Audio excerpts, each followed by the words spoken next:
ஆக்கப்பூர்வமான நிகழ்வுகளை அலசி ஆராய் ஒரு களம். RDX திங்கள் முதல் சனிக்கிழமை வரை இரவு 7 மணிக்கு. செய்திகள் தொடர்கின்றன.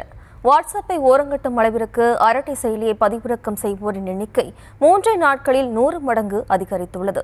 திடீரென டவுன்லோட் செய்வோரின் எண்ணிக்கை தாறுமாறாக உயர்ந்துள்ளதால் சர்வே ஒரு பக்கம் முடங்கியுள்ளதாக கூறப்படும் நிலையில் மேட் இன் இந்தியா என்ற அடையாளத்தோடு உள்ள அரட்டை செயலியை பயனர்கள் பெரிதும் விரும்புகின்றனர்.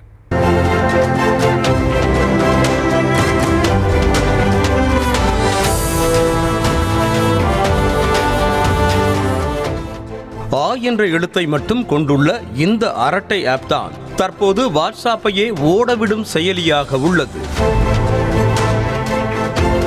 ரஷ்யாவிடம் கச்சா எண்ணெய் வாங்குவதற்காக இந்தியா மீது அமெரிக்கா அநியாய வரி விதிப்பு செய்தது. மேலும் இந்தியாவில் இருந்து அமெரிக்கா சென்று பணியாற்றுவோரை தடுக்கும் வகையில் H1B விசாவின் கட்டணம் ரூபாய் 88 லட்சமாக அதிகரிக்கப்பட்டது. இதனால் அமெரிக்க நிறுவனங்களின் தயாரிப்புகளை புறக்கணிக்க வேண்டும் என்ற கொந்தளிப்பு நம் நாட்டு மக்கள் மத்தியில் அதிகரித்தது. அதேபோல வாட்ஸ்அப், ஃபேஸ்புக், இன்ஸ்டாகிராமையும் புறக்கணிக்க வேண்டும் என்ற கோரிக்கை வலுத்தது.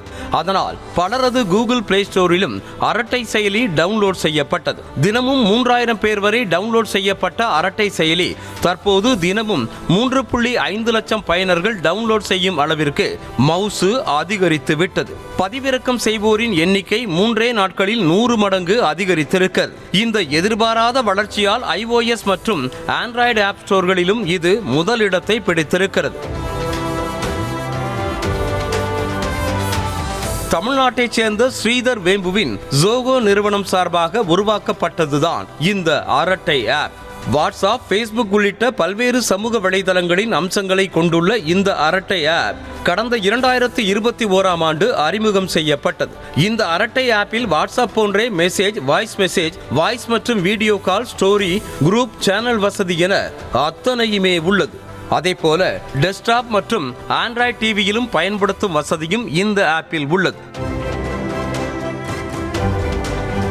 தங்களது தனிப்பட்ட தகவல்களுக்கு பாதுகாப்பு உள்ளதா, நம்பி பயன்படுத்தலாமா என உலகம் முழுவதும் உளவு மென்பொருள் குறித்த கவலைகள் அதிகரித்து வரும் நிலையில் அரட்டை செயலி பிரைவசிக்கு முன்னுரிமை அளிக்கும் செயலியாக நிலைநிறுத்தப்பட்டுள்ளது. அதோடு யூசர்களின் தனிப்பட்ட தகவல்களை தவறான வழியில் பயன்படுத்த மாட்டோம் என்று ஜோகோ நிறுவனமே உறுதியளித்திருப்பது இந்திய பயனர்களை கவர்ந்திருக்கிறது. மேட் இன் இந்தியா என்ற அடையாளத்தையும் பயனர்கள் பெரிதும் விரும்புகின்றனர்.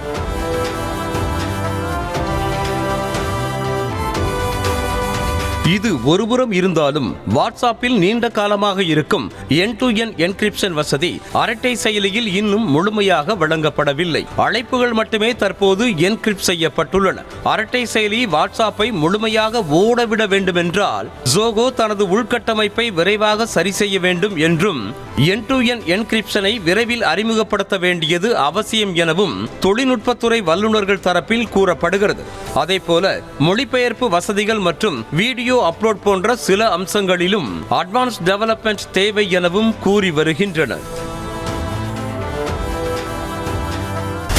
ஆக்கப்பூர்வமான நிகழ்வுகளை அலசி ஆராய் ஒரு களம். RDX திங்கள் முதல் சனிக்கிழமை வரை இரவு 7 மணிக்கு.